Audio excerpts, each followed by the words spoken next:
দুইটা। এক নাম্বার, লোকমান আলাইহিস সালাম বলেন আমি সদা সর্বদা সত্য কথা বলেছি। এক নাম্বার, সদা সর্বদা কি বলেছি? সত্য কথা বলেছি, কখনো মিথ্যার আশ্রয় আমি নেইনি। আর দুই নাম্বার, আমি অপ্রয়োজনীয় কথাবার্তা থেকে আমি নিজেকে বিরত রেখেছি। অপ্রয়োজনীয় কোনো কথা আমি কখনো মানুষের সামনে বলিনি। খুব দামি দুইটা গুণ। যারা অপ্রয়োজনীয় কথা বলে তাদের কিন্তু কথার মূল্য থাকে না। আপনি যেখানেই যান না কেন, শ্বশুর বাড়িতে গিয়ে বেশি বেশি কথা বলবেন, কিছুদিন পরে আপনার শ্বশুর বাড়িতে আপনার কথার কোনো মূল্য থাকবে না। একটু নীরবতায় থাকবেন, চুপচাপ থাকবেন। আপনি এই চুপচাপের ভিতরে মাঝে মাঝে যখন দুই চারটা কথা বলবেন, আপনার মানুষজন আপনার কথা শুনতে চাইবে, মানতে চাইবে। আর সত্য বলা সব সময়, এটা বহুত বড় একটা গুণ। সকল গুনাহের মূল হলো মিথ্যা বলা। এই জন্য কখনো সত্য বলা থেকে বিরত থাকা যাবে না, মিথ্যার আশ্রয় নেওয়াই যাবে না, কখনোই মিথ্যা কথা বলা যাবে না। আমরা তো অনেক সময় মিথ্যা কথা বলে ফেলি, আবার অনেকেই হাসানোর জন্য মিথ্যা কথা বলি। আমরা বলি না, টেলিভিশনে বিভিন্ন অনেক প্রোগ্রাম আছে, যুবক ভাই যারা ভালো বুঝবেন, হাসায় মানুষকে, কে কীরকম মিথ্যা ঘটনা বলে বলে মানুষকে হাসাতে পারে। কিছু কিছু হাদিস আসছে, এই হাদিসগুলো পড়লে আশ্চর্য লাগে, কেমন যেন রাসূল এই সময়ের জন্যই কথাগুলো বলে গেছেন। আবু দাউদ শরীফে একটা হাদিস আসছে, 4990 নম্বর হাদিস। এই হাদিসে রাসূল সাল্লাল্লাহু আলাইহি ওয়াসাল্লাম এক ব্যক্তির ধ্বংসের ব্যাপারে 3 বার বলেছেন, সে ধ্বংস, সে ধ্বংস, সে ধ্বংস, অর্থাৎ ওই লোকটা ধ্বংস হয়ে যাবে। কে? আল্লাহ রাসূল সাল্লাল্লাহু আলাইহি ওয়াসাল্লাম বলেন, যে ব্যক্তি মানুষকে হাসানোর জন্য মিথ্যা কথা বলে, সাজিয়ে গুছিয়ে মিথ্যা কথা বলে। কেন বলে? মানুষ যেন তার কথা শুনে হাসি পায়, যেন হাসে। আল্লাহ রাসূল বলেন, ওই লোকটা ধ্বংস হোক, ওই লোকটা ধ্বংস হোক, ওই লোকটা ধ্বংস হোক। যে ব্যক্তি মানুষকে হাসানোর জন্য মিথ্যা কথা বলে। এই জন্য মিথ্যা কথা বলা পরিহার করতে হবে, মিথ্যাকে পরিহার করতে হবে। লোকমান আলাইহিস সালাম তাকে জিজ্ঞাসা করেছেন, আপনি আমার সাথে মাঠে বকরি চড়াতেন, এখন আপনি এত সম্মানের চেয়ারে আসলেন কিভাবে? লোকমান আলাইহিস সালাম এই 2টা জবাব দিয়েছেন। 1 নম্বর বলছেন, আমি সদা সর্বদা সত্য কথা বলেছি, কখনোই মিথ্যা বলি নাই, কখনোই না। একটা মিথ্যা বলবো আমরা, দেখবেন ওই মিথ্যা ঢাকার জন্য আরেকটা মিথ্যা বলতে হবে, আরেকটা ওটাকে আবার মেনটেন করার জন্য আরেকটা মিথ্যা বলতে হবে। হয় না এরকম? হয়।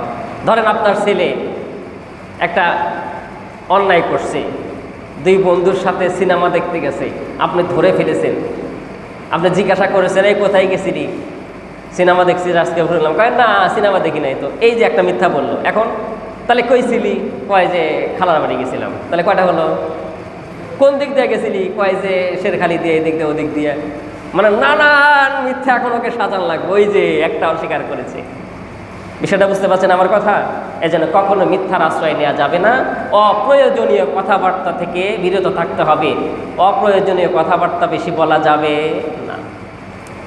লোকমান আলাইহিস সালাম এই যে 2টা সিফত, 2টা গুণ তার ভিতরে নিয়ে আসছিলেন, যার কারণে আল্লাহ তাআলা তাকে একটা সম্মানের চেয়ার তাকে দান করেছিলেন। তার নসিহতগুলো এতই গুরুত্বপূর্ণ ছিল, আল্লাহ তাআলা কোরআনুল কারীমে আমাদেরকে জানিয়ে দিয়েছেন। তাহলে লোকমান আলাইহিস সালাম তার সন্তানকে 1 নাম্বার যে উপদেশ দিয়েছিলেন সেটা কি? হে বৎস, তুমি তোমার রবের সাথে কখনো শিরিক করো না। 2 নম্বরে যে উপদেশ লোকমান আলাইহিস সালাম তার সন্তানকে দিয়েছিলেন, লোকমান আলাইহিস সালামের কথাই আল্লাহ কোরআনে বলে সূরা লুকমানে, ইয়া বুনাইয়া ইন্নাহা ইন তাকুম মিসকালা হাববাতিন মিন খারদাল ফাতাকুন ফি সাফরাতিন আও ফিস সামাওয়াতি আও ফিল আরদি ইয়াতি বিহাল্লাহ ইন্নাল্লাহা লাতীফুন খাবীর।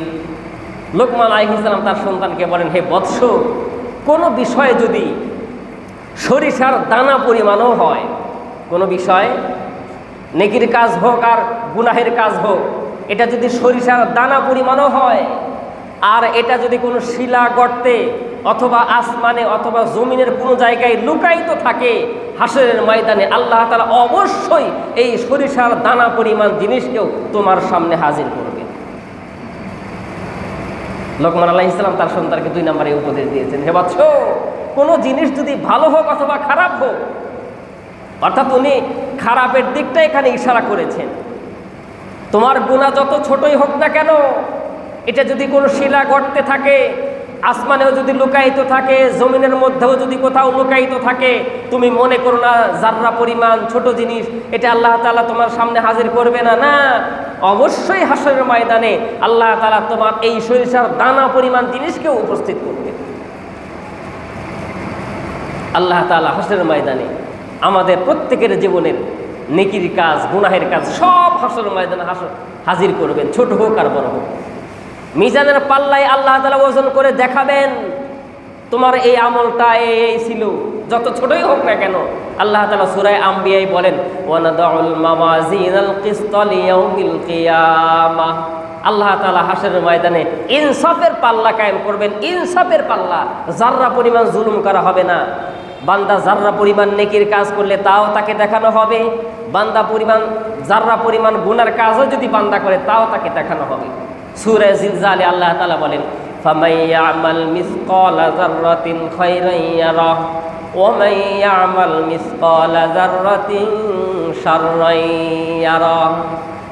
পরিমাণ নেকির কাজও যদি কেউ করে, হাশরের ময়দানে আল্লাহ তাআলা তা দেখাবে। আবার পরিমাণ গুনার কাজও যদি কেউ করে, সেটিও আল্লাহ তাআলা হাশরের ময়দানে বান্দাকে দেখাবে। কোনো কিছু ছাড় পড়বে না, কোনো কিছু ছাড় পড়বে না। এখন তো বিজ্ঞানের যুগে মানুষকে বোঝানো অনেকটা সহজ হয়, অনেক সহজ হয়। আপনি মোবাইল ফোন দিয়ে, আমরা যে মোবাইল ফোন দিয়ে কথা বলি, আপনার সিমটা চালু করার পর থেকে নিয়ে, অথবা আপনার বিকাশ নগদে আমরা লেনদেন করি, আপনার বিকাশ বা নগদ খোলার পর থেকে এ পর্যন্ত কত টাকা লেনদেন করেছেন, কোন নাম্বারে লেনদেন করেছেন, টাইমটা কত ছিল, ডেটটা কত ছিল, পুরো স্টেটমেন্ট আপনাকে কর্তৃপক্ষ দিতে পারে। পারে না? কি বলেন, পারে না? পারে। আপনি গিয়ে জিজ্ঞাসা করে দেখেন। আপনার মোবাইলের কল লিস্ট, কার কার সাথে কথা বলেছেন, কত মিনিট কথা বলেছেন, টাইমটা কত, এখানে কত পয়সা আপনার ব্যয় হয়েছে, আপনি ডিটেলস আপনি শুনতে পারবেন। তাহলে মানুষ আল্লাহর সৃষ্টি হয়ে যদি এত সূক্ষ্ম হিসাব করতে পারে, তাহলে আল্লাহ তাআলা কেন বান্দার যাবতীয় হিসাব হাশরের ময়দানে দেখাতে পারবেন না? অবশ্যই দেখাবেন, অবশ্যই। আল্লাহ তাআলা বান্দার প্রত্যেকটা গুনাহ যে করে বান্দায়, প্রত্যেকটা গুনার পিছনে একটা শুধু না, একাধিক সাক্ষী আল্লাহ তাআলা হাশরের ময়দানে দাঁড় করাবেন, একাধিক সাক্ষী দাঁড় করাবেন প্রত্যেকটা গুনার পিছনে। প্রথম নাম্বার সাক্ষী কিরামান কাতিবিন, দুজন ফেরেশতা আছে না? কি বলেন, কিরামান আর কাতিবিন, সম্মানিত দুইজন লেখক কোরআন শরীফে আসছে কিরামান কাতিবিন ইয়ালামুনা মা তাফআলুন। আল্লাহ তাআলা বলেন, সম্মানিত দুইজন লেখক আছে তোমার সাথে সর্বদাই, তুমি যা করছো সব তারা লিপিবদ্ধ করে রাখছে, কিচ্ছু তারা বাদ রাখছেন না। এটা সরকারি কোনো কর্মকর্তা নয়, কোনো অফিস আদালতের কর্মকর্তা নয়, যা আপনি উপস্থিত নাই টাকা দিয়ে উপস্থিতি নিয়ে নেবেন। আপনার পক্ষে রায় যাবে না, আপনি টাকা দিয়ে আপনার পক্ষে রায় নেবেন। এটা সরকারি কোনো কর্মকর্তা বা কোনো অফিসের কোনো কর্মকর্তা নয়, এটা যা আপনার পক্ষে না গেলেও আপনি টাকা দিয়ে তার পক্ষে, আপনার পক্ষে তাকে আপনি নেবেন, এটা কখনো সম্ভব না। কিরামান কাতিবিন, টাকা দিয়ে ম্যানেজ করা যাবে? যা করবো আমরা, আল্লাহ তাআলা বলেন, তাই তারা লিখবে, বেশিও লিখবে না, কমও লিখবে না। এরপরে আমলনামা তো আছে প্রত্যেকের, নাকি বলেন? হাশরের ময়দানে প্রত্যেক বান্দাকে তার আমলনামা তার হাতে দেওয়া হবে। কেউ ডান হাতে পাবে, কেউ বাম হাতে পাবে। যারা ডান হাতে পাবে তারা জান্নাতি, যারা বাম হাতে পাবে তারা জাহান্নামী। আল্লাহ তাআলা যখন জাহান্নামীদেরকে আমলনামা বাম হাতে দিয়ে দিবেন, প্রত্যেককেই আল্লাহ তাআলা আমলনামা দেওয়ার পরে বলবেন, ইকরা কিতাবাক কাফা বিনাফসিকা ইয়াউমা আলাইকা হাসিবা। পড়ো আজকে তোমার আমলনামা, আজকে তোমার কিতাব তুমি পড়ো, তোমার কিতাব আজকে পড়ে তোমার বিচার, তোমার ফয়সালা তুমি করতে আজকে যথেষ্ট হয়ে যাবে। সকলেই তার আমলনামা নিজেই পড়তে পারবে, দেখতে পারবে সচক্ষে তার আমলনামায় কি আছে। দেখার পরে যখন দেখবে ছোট থেকে ছোট গুনাহ, ওই যে অনুপরিমাণ গুনাহ হাজির, আবার অনুপরিমাণ নেকির কাজও হাজির। এটা পড়ার পরে আশ্চর্য হয়ে যাবে, এই কেমন কিতাব। আল্লাহ তাআলা এই কথাও বলেছেন, মা লিহাযাল কিতাব লা ইউগাদিরু সগীরাতান ওয়ালা কাবীরাতান ইল্লা আহসাহা।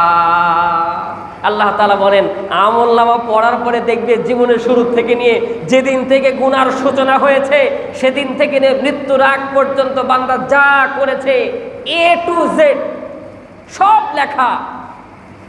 আশ্চর্য হয়ে যাবে, মা লিহাযাল কিতাব লা ইউগাদিরু সগীরাতান ওয়ালা কাবীরাতান ইল্লা আহসাহা। এই কেমন কিতাব, ছোট থেকে ছোট, বড় থেকে বড়, কোনো কিছু লেখা বাদ যায় না, সব লিখে রেখেছে। এই কেমন কিতাব। বান্দা তারপরেও তো মানতে চাইবে না, মানতে চাইবে কোনোভাবে ফাঁক ফুকর দিয়ে যদি একটু ছলে বলে কৌশলে বাঁচা যায়। না, এই আমলনামা আমার না, এত গুনাহ আমি জিন্দেগিতে করি নাই। আমার মতো দরবেশ কে ছিল? অনেকে আসি না আমরা সমাজে দরবেশ সেজে সেজে ঘুরি, জুব্বা পাগড়ি পরে পরে ঘুরি, কিন্তু ভিতরটা একেবারেই কালা। আছে না অনেকেই?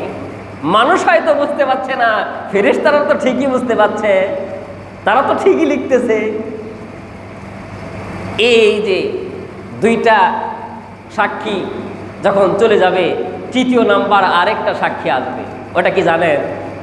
যেই জমিনের উপরে আমরা চলাফেরা করি, যেই জমিনে বসে গুনাহ করি, যেই জমিনে বসে নেকির কাজ করি, ওই জমিন হাসরের ময়দানে আল্লাহ তাআলার কাছে সাক্ষ্য দিবেন। আল্লাহ তাআলা বলেন, ইয়াউমা ইযিন তুহাদ্দিসু আখবারাহা। হাসরের ময়দানে জমিন তার সব খবর আল্লাহ তাআলার সামনে বলে দিবে। কে জমিনের উপরে কি করেছো সব বলে দিবে আল্লাহ তাআলার কাছে, কিচ্ছু বাদ রাখবে না জমিন। না বলবে না? বলবে। তারপরেও বান্দা একটু নিজেকে বাঁচানোর চেষ্টা করবে, মানতে চাইবে না, আমি এত গুনাহ তো জিন্দেগিতে করি নাই। চতুর্থ নম্বরে আল্লাহ তাআলা বান্দার জবানকে বন্ধ করে দিবে। কি বন্ধ করে দিবে? যেই জবান দিয়ে অস্বীকার করছি, যেই জবান দিয়ে মিথ্যা কথা বলছি, যেই জবান দিয়ে গীবত শিকায়াত করছি, যেই জবান দিয়ে হাসরের ময়দানে একের পর এক নিজের আমলনামা নিজেই অস্বীকার করছি, সাক্ষীগুলো অস্বীকার করছি, আল্লাহ তাআলা ওই জবানকে বন্ধ করে দিবেন। আর জবান কথা বলবে না, জবান আর কথা বলবে না। আল্লাহ তাআলা বলেন, আল ইয়াউমা নাখতিমু আলা আফওয়াহিহিম ওয়া তুকাল্লিমুনা আইদিহিম ওয়া তাশহাদু আরজুলুহুম বিমা কানু ইয়াকসিবুন। সূরা ইয়াসিন আসছে, আল ইয়াউমা নাখতিমু আলা আফওয়াহিহিম ওয়া তুকাল্লিমুনা আইদিহিম ওয়া তাশহাদু আরজুলুহুম বিমা কানু ইয়াকসিবুন। প্রত্যেক বান্দার নিজের হাত, নিজের পা, নিজের চোখ, নিজের সকল অঙ্গ প্রত্যঙ্গ ওই দিন বান্দার পক্ষে অথবা বিপক্ষে সাক্ষী দিবে। জবান আর কথা বলবে না, জবান কথা বলবে না। হাত দিয়ে নেকির কাজ করেছো, হাত নেকির কাজের সাক্ষী দিবে। হাত দিয়ে গুনাহের কাজ করেছো, হাত গুনাহের পক্ষে সাক্ষী দিবে। হাত দিয়ে অবৈধ কাগজপত্র লেখালেখি করেছো, নানান কর্মকাণ্ড হাত দিয়ে করেছো, সব হাত বলে দিবে। না দিবে না? জমিন বলে দিবে। আমলনামা তো আছেই, অস্বীকার করতেছি, ফেরেশতার সাক্ষী অস্বীকার করলাম, এখন জবান বন্ধ, নিজের অঙ্গ প্রত্যঙ্গ নিজের বিরুদ্ধেই সাক্ষী দেবে। এই সাক্ষী অস্বীকারের কোনো সুযোগ আছে? কি বলা হয়, আছে অস্বীকারের কোনো সুযোগ? কোনো সুযোগ নাই। লুকমান আলাইহিস সালাম তার সন্তানকে 2 নম্বর উপদেশ দিয়েছেন, ইয়া বুনাইয়া ইন্নাহা ইন তাকুম মিসকাল হাববাতিন মিন খারদাল ফাতাকুন ফি সাফরাতিন আও ফিস সামাওয়াতি আও ফিল আরদি ইয়াতি বিহাল্লাহ ইন্নাল্লাহা লাতীফুন খাবীর। হে বৎস, অনুপরিমাণ সরিষার দানা পরিমাণ কোনো নেকির কাজ অথবা গুনাহের কাজ যদি শিলাগর্তেও লুকায়িত থাকে, আসমানে অথবা জমিনেও যদি লুকায়িত থাকে, হাসরের ময়দানে সেটিও আল্লাহ তাআলা অবশ্যই তোমার সামনে হাজির করবে। এজন্য ছোট থেকে ছোট নেকির কাজ করতেও অবহেলা করা যাবে না, যে এইটা কোনো কাজ হইল। ছোট থেকে ছোট নেকির কাজ অনেক সময় কিন্তু আমরা কি করি, অবহেলা করি না, এই ছোট কাজ এটা করে লাভ কি, খালি বড় বড় নেকির কাজ করবো না। ছোট নেকির কাজ একটা একটা করে ছোট, এক সময় পাহাড়ও পরিমাণ নেকির কাজ হবে, হতে পারে না? আবার ছোট থেকে ছোট গুনাহকে আমরা ছোট মনে না করি। এই ছোট গুনাহ করলে কি হবে, এটা টানলে কি হবে, কি বলেন, এটা টানলে কি হবে, এটা কি হারাম নাকি?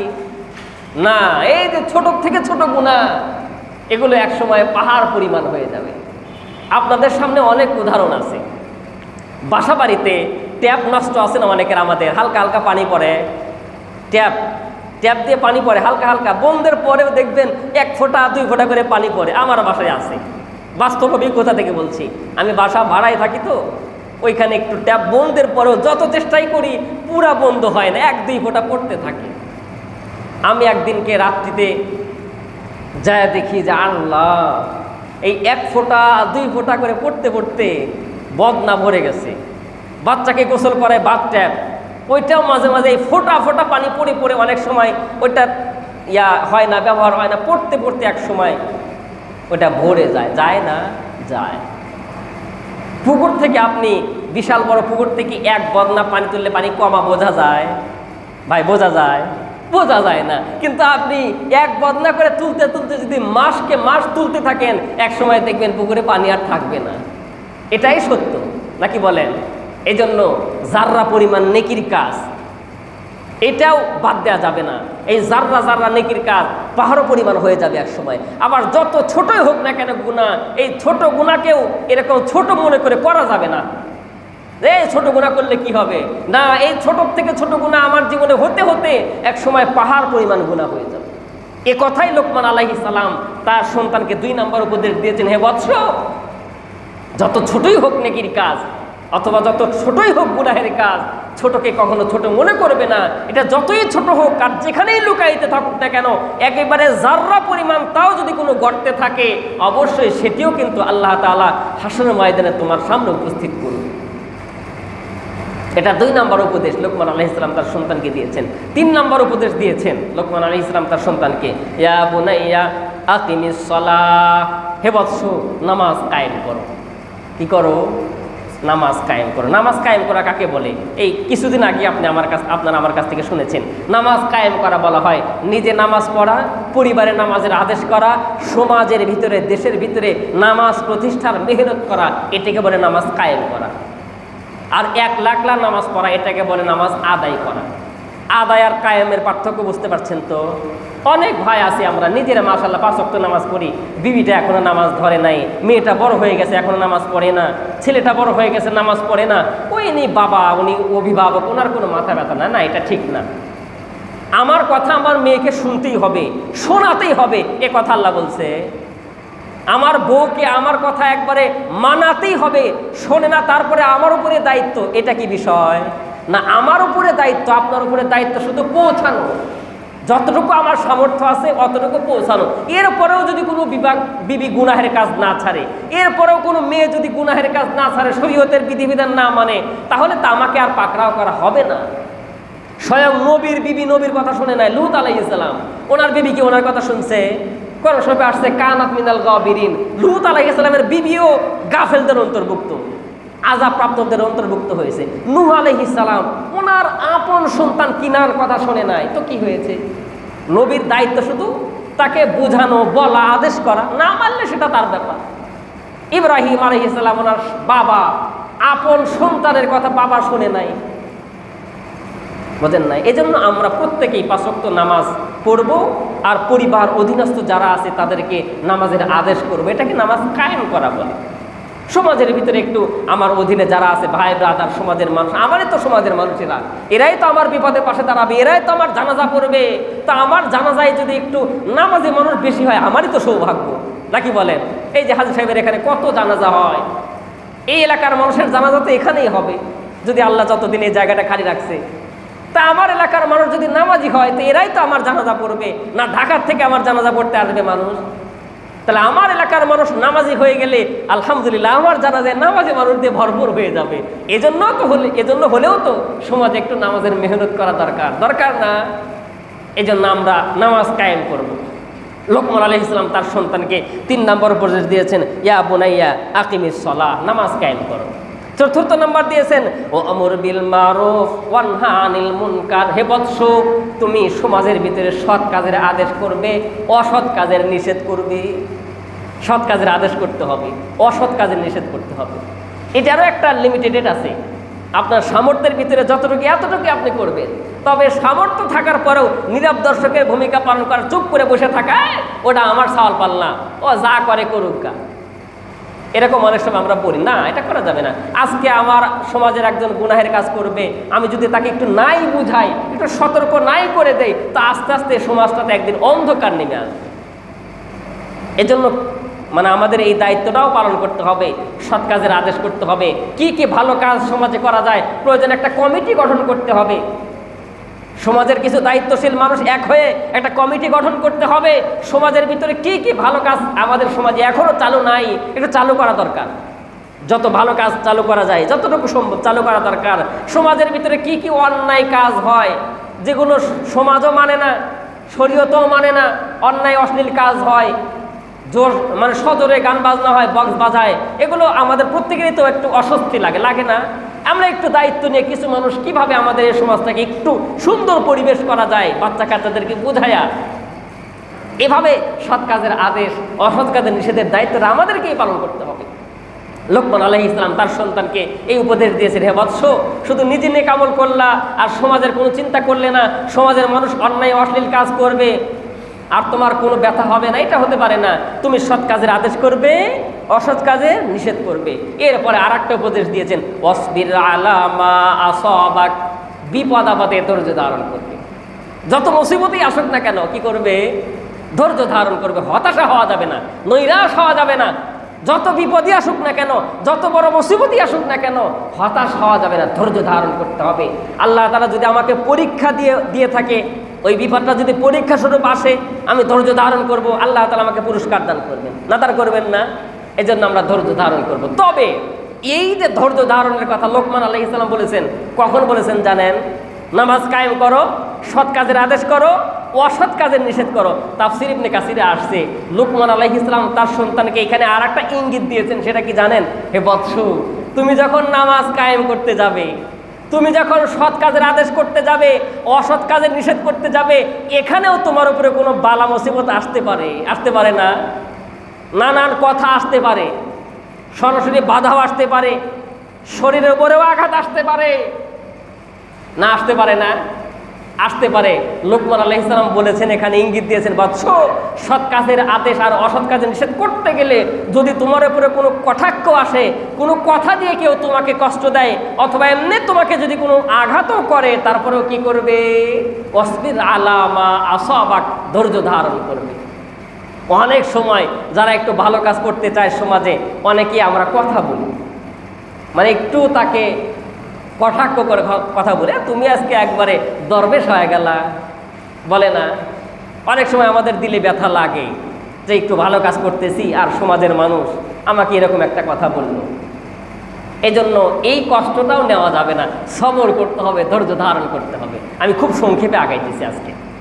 তাহলে ওয়াসবির আলা মা আসাবাক, মুসিবতে বিপদ আপদে ধৈর্য ধারণ করবে। এরপরে আর একটা উপদেশ লোকমান আলাইহিস সালাম তার সন্তানকে দিয়েছেন, ওয়ালা তুসাইর খাত্তাকা লিন্নাস, অহংকার বশত মানুষকে অবজ্ঞা করবে না কখনো। অহংকার বশত মানুষকে অবজ্ঞা করবে না। একজন আপনি একটু সমাজ প্রধান, একটু বুঝমান, একটু বোঝেন, বিচার আচার ভালো বোঝেন, একটু আপনার কাছে দরিদ্র মানুষ মাঝে মাঝে আসে, বা সমাজের একটু দুর্বল মানুষ আপনার কাছে আসে, আপনি খালি ওই কেমন করে যেন কথা শুনতে চায়, আসেন এরকম কিছু ভাব দেখায় না? না, একজন মানুষ আপনার কাছে আসছে, বিপদে পড়ে আসছে, ভিক্ষুক, আপনি ধনী মানুষ, টাকাওয়ালা একজন ভিক্ষুক আসছে আপনার কাছে, বিনয়ের সাথে তার সাথে একটু কথা বলা, ফেস টু ফেস তার সাথে একটু ভালোভাবে, যতটুকু সম্ভব ভালো ব্যবহারের মাধ্যমে তাকে কি করা? বিদায় করে দেওয়া। অহংকারের ভাব নেয়, বিশেষ করে রাগ করেন না যারা একটু নেতা কোয়ালিটির লোক হয়, যারা একটু কি হয়? নেতা কোয়ালিটির লোক হয়, জনপ্রতিনিধি হয়, জনগণ যখন তার কাছে একটু যায়, ওই রাস্তা দিয়ে হাঁটে আর মাঝে মাঝে এই কথা কয়, একটু থামে, একটু থেমে সুন্দরভাবে তার কথাটা শোনা যায় না? আমার কথা বুঝতেছেন না আপনারা? একটু অহংকারের ভাব নিয়ে কিছু মানুষ আছে যারা একটু জনপ্রতিনিধি হয় আর কি, আমি এটা বোঝাইতেছি আপনাদেরকে, কেমন করে যেন একটা ভাব নিয়ে তার কথা শুনতে চায়, না এটা ঠিক না। অহংকার বশত মানুষকে অবজ্ঞা করা যাবে না। এরপরে ওয়ালা তামশি ফিল আরদি মারহা, আর উদ্ধত ভাব নিয়ে জমিনে চলাফেরা করবে না, এটা উপদেশ দিয়েছেন তার সন্তানকে লোকমান আলাইহিস সালাম। অহংকারী ভাব নিয়ে জমিনে কি করবে না, চলাফেরা করবে না, উদ্ধত ভাব নিয়ে জমিনে চলাফেরা করবে না, নম্র হয়ে বিনয়ের সাথে জমিনে চলাফেরা করবে। অহংকারী ভাব নিয়ে অনেকেই চলে, এটা ঠিক না। এরপরে লোকমান আলাইহিস সালাম তার সন্তানকে আরো উপদেশ দিয়েছেন, ওয়াকসিদি ফি মাশরিকা, জমিনের মধ্যে মধ্যম পন্থায় চলাফেরা করবে। চলাফেরায় কি করবে, মধ্যম পন্থায় চলাফেরা করবে, একবারে দৌড়াদৌড়ি করেও চলাফেরা করবে না, আবার একেবারে দুর্বলের মতো চলাফেরা করবে না, মধ্যম পন্থায় চলাফেরা করবে।